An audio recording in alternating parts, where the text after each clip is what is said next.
All right, Mark, let's take a look at your swim stroke. We've got two views here, both of them from the side.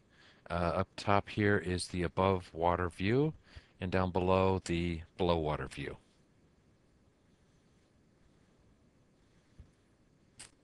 The first thing I see right away, and we'll see this better on the front view, and maybe even better once you get closer.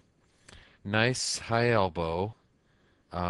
Like to see this upper arm not quite so high, but nice vertical elbow means you're getting some rotation.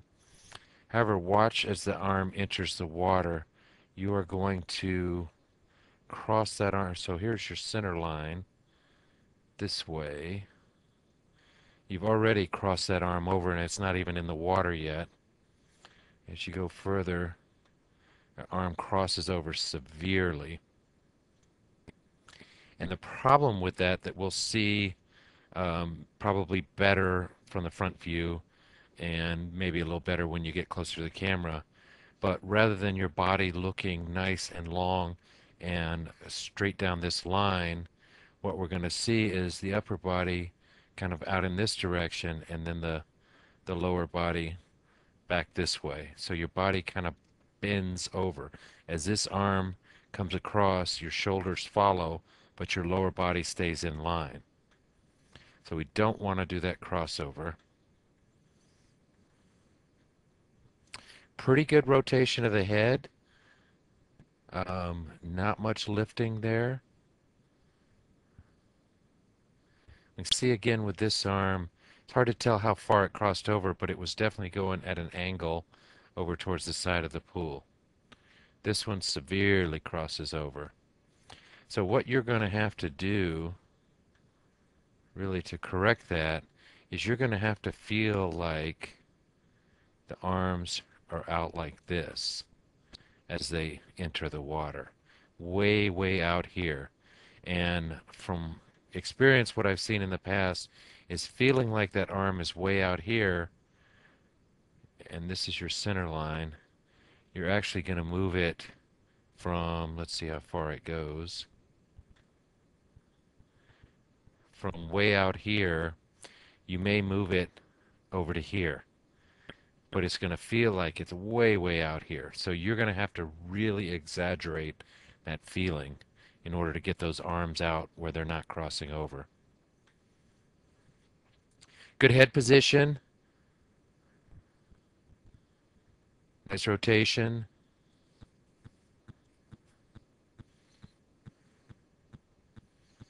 Yeah, very good body rotation.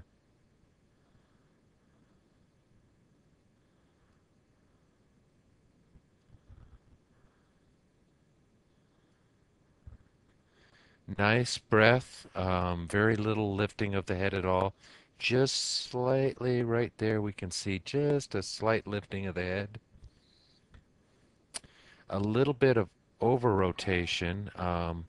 We can see underneath here that most of the front of your face is out of the water. What we'd really like to see is the water line divide your face. So, and actually maybe if we could roll forward, we can see what that looks like. Something like that, where you can see that water line is right on your nose, one goggle up here above water, the other goggle down below water. That's kind of what we'd like to see. You don't need to over,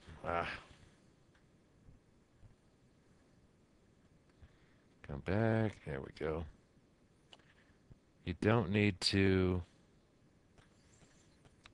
get both of those eyes up out of the water. What happens is your head creates this little bow wake, a little wave that comes around the side of your body, and that creates a little pocket of air here. So you don't have to rotate up really high. But what I see in general, I like because you're not lifting that head really high. So that I like a lot. Relatively horizontal position. That breath brought your hips down just slightly, but that's a little to be expected when you over rotate and lift that head slightly like you did.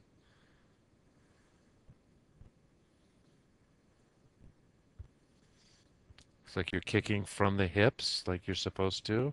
Just a little bit of knee bend.